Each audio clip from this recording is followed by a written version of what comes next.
ಏನು ಹೇಳ್ಬೇಕು? ಲೋಕಾಯುಕ್ತ ಉಳಿಸಿ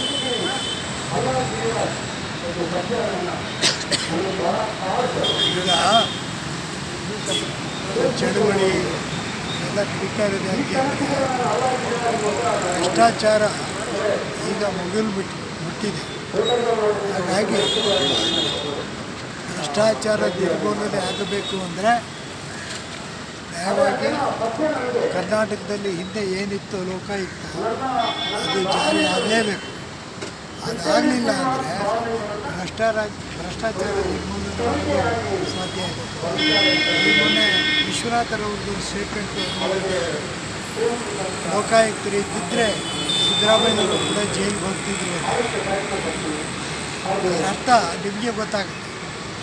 ಯಾವ ರಾಜಕೀಯ ಪಕ್ಷ ಬರಲಿ ಅದು ಅಧಿಕಾರಕ್ಕೆ ಬರೋದು ಮೊದಲು ನಾವು ಲೋಕಾಯುಕ್ತವನ್ನು ಮುಂದೆ ಹೇಗಿತ್ತೋ ಹಾಗೆ ಮಾಡ್ತೀವಿ ಅಂತ ಹೇಳ್ಕೊಂಡ್ಬರ್ತೀವಿ. ಬಂದ ಮೇಲೆ ಅದ್ರ ಬಗ್ಗೆ ಮಾತನಾಡೋದಿಲ್ಲ, ಅದ್ರ ಬಗ್ಗೆ ಯಾವ ವಿಚಾರನೂ ಕೈಗೂ ಎತ್ಕೊಳ್ಳೋದಿಲ್ಲ. ಇದು ಈ ಚುನಾವಣೆಯಲ್ಲಿ ವೋಟಿಗೆ ಸಲುವಾಗಿ ಮಾಡ್ತಕ್ಕಂಥ ಪ್ರಣಾಳಿಕೆಯಲ್ಲಿ ಹೇಳಿರ್ತಕ್ಕಂಥದ್ದು ಪ್ರಚಾರಕ್ಕೆ ಮಾತ್ರ ಸೀಮಿತವಾಗಿದೆ, ವೋಟ್ಗೆ. ನಾನು ಹೇಳೋದು ಇಷ್ಟೇ, ಕರ್ನಾಟಕ ಇಡೀ ದೇಶದಲ್ಲಿ ಲೋಕಾಯುಕ್ತ ವಿಚಾರದಲ್ಲಿ ಪ್ರಪ್ರಥಮವಾಗಿತ್ತು.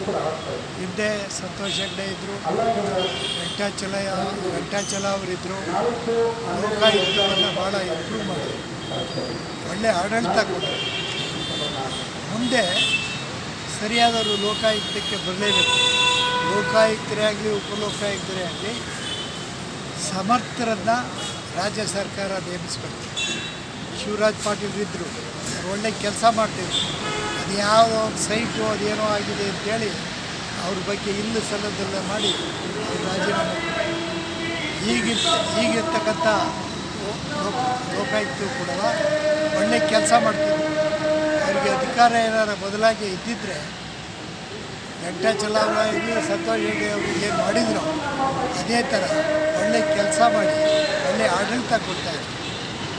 ಆದರೆ ಸರ್ಕಾರದವ್ರು ಏನು ಮಾಡ್ತಾರೆ, ಯಾರಿಗೆ ಬೇಕೋ ಅವ್ರು ತರ್ತಾರೆ. ಭಾಸ್ಕರ್ ರಾವ್ ತಂದರು, ಅದ್ರ ಮೇಲೆ ಏನಾಯಿತು ಅಂತ ನಿಮಗೆಲ್ಲ ಗೊತ್ತಿದೆ.